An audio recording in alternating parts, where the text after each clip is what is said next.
I've really been enjoying Ragnar a ton since I got it, and it really comes down to how well this ship is able to play in a lot of different situations.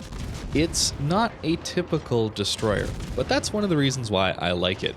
You're almost a cruiser without a citadel, is a way of looking at it. The ship, of course, has a ton of HP at 30,000, rivaling some light cruisers even at tier 10, and you get healing on top of that, and you even have a little bit of armor that we'll get into a little bit later. But the guns are really satisfying to use. They have incredibly good dispersion, and they fire reasonably fast, but the key thing about them is their shell velocity and their pen. Since they're 150mm guns, they actually pen 30mm of armor, which allows you to take fights against cruisers. Since most cruisers have a lot of 30mm of armor, you can actually deal with a lot of cruisers in some fights. Not all of them. Of course, there's the ships like Petro and Stalingrad that have that 50mm plating, but you're doing pretty good. You're also great against battleships, of course. You have the accuracy to hit their superstructure over and over and over again. That's really why I don't run IFHE on this, even though it would let me pen 32. The ship is big though, so getting torpedo beats like that is a bit of a rarity. I tend to eat quite a few torps in this thing just because it's so big. Like, it's probably double the size of some of the smallest DDs in the game, and it's also not the most maneuverable ship in the game. You're reasonably quick with the speed boost, but the rudder shift time isn't great, and neither is the turning radius. However, it doesn't really need to be, since you're playing a second line kind of role. You're not on the front lines all the time, and you're trying to basically support your team when killing destroyers. You can use your radar and push into smokes like we've done here. Of course, dealing with a Ragnar that does this is incredibly difficult for the vast majority of destroyers. There is a couple exceptions, and I'll show more of those later on. At least one of the major exceptions, of course. But it comes down to the armor. You have really good guns, you have HP, all that stuff, but the vast majority of the time, you're winning these trades with DDs, not because you have such insane DPM. In fact, you have worse DPM than a lot of the other destroyers at the tier. It really comes down to the armor belt on this thing that is 25mm. It's enough to shatter most destroyers' HE, which means the vast majority of the time, enemy destroyers are going to be running away from you. They're going to be kiting.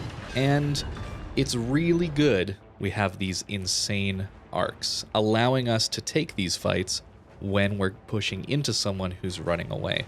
You're obviously at a massive disadvantage when doing this, so having these amazing shell arcs on the Ragnar really does help. Although the really big downside, of course, is you just get to see exactly how poor your aim is. So if you're missing, it's probably not because of RNG. You're missing because you're bad at aiming, as we're going to see here in a little bit, as I miss a lot on this Summers as we try and run him down and kill him. It's a good thing and a bad thing. That's kind of the nice side of having some poor dispersion ships. You can always blame RNG, even though it isn't always RNG's fault. But really, in a 1v1 fight, this thing is going to win basically every time against other destroyers, assuming similar skill level, similar support, similar HP. There are exceptions, obviously, and there are ways of dealing with this ship, but they mostly involve not getting caught in a sustained fight against it. It's taking bursty fights, bursty trades, where you can get a ton of damage off before the Ragnar really has an opportunity to lay into you, basically. Ragnar, of course, also is a pretty solid carry ship, given its immense firepower and the ability to contest cap zones, go kill destroyers, and deal with cruisers and battleships reasonably well. In this match, we are left alone, and unfortunately, we're going to end up losing this one. But the Jean Bart isn't necessarily expecting us to be able to do so much damage to him so quick. And he's going to have a tough time killing us since we have a bunch of healing left over.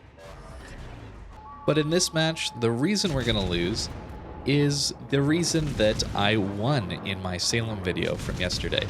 It's that the enemy destroyer in this one knows how to run away and accept a victory.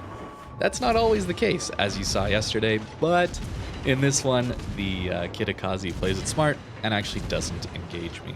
I was thinking he'd be around since there is a smoke screen, and I was hoping after killing the Jean Bart, I might be able to get a radar off and catch him, but that didn't actually end up happening. So a Kraken in an unfortunate loss, but it still shows how strong a Ragnar is. I also think Ragnar is good in early game situations where you play a little bit more passive. On this flank, as you can see, we're not really going after the cap because there's quite a bit of firepower here on the enemy team. And having these long-range, accurate guns allows you to play the early game relatively passive and still have some battle impact. By not going for the cap here, it's okay since we have 2 of the caps anyway, but sometimes that'll lead to your team getting triple capped if you don't always go for the cap. So it worked here, but not always is that the right play. But now we get to farm, and that is an incredible time in the Ragnar. It's very, very, very easy, and so much so that we can just sit out here in front of this curve first.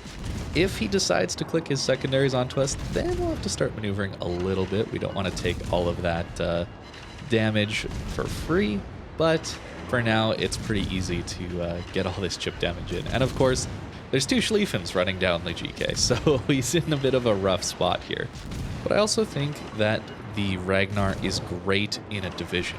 Oftentimes, I play solo, but if you're in a div, the Ragnar can do a ton of work to help your team win, or just to support your teammates as they're pushing or kiting, that kind of thing. The ship applies a lot of pressure on whatever flank it's on, and it really forces enemy destroyers especially to play much more passive. It's not spotted on this flank, but there is a Marceau around here, and that's the reason I didn't actually get C to begin with, is I got outspotted by the Marceau. But he's not really engaging in this flank too much at all, and that is, I think, because I'm around in the area. I'm pretty far away, so he could be opening up, and actually, in fact, there he opens up right now.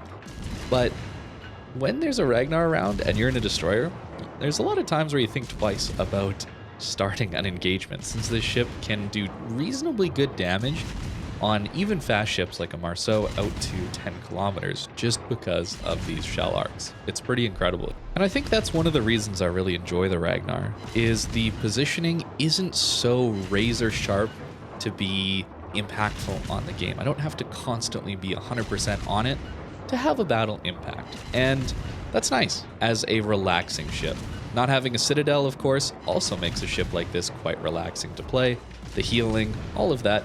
You're not punished too hard for mistakes in a ship like the Ragnar. But these close-range DD fights can be a little bit tricky.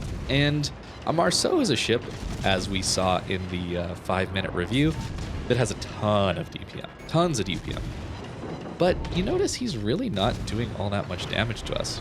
We've even lost a gun. He knocked out one of our turrets. And we're still winning the trade. We are getting some help, though, of course. I will definitely admit that. But he's not actually doing a ton of damage to us, and that's because of the armor belt.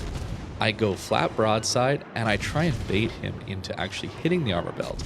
And you can see he really didn't do all that much damage to us throughout that entire fight. We did get some help, but that is the absolute strength of a Ragnar in a destroyer versus destroyer 1v1.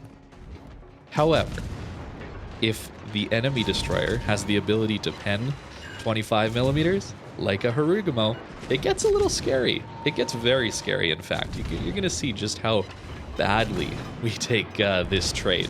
We're doing good damage ourselves, but we're going to lose a lot of HP to this Harugumo, and it really just comes down to him penning that armor belt that we've been relying on.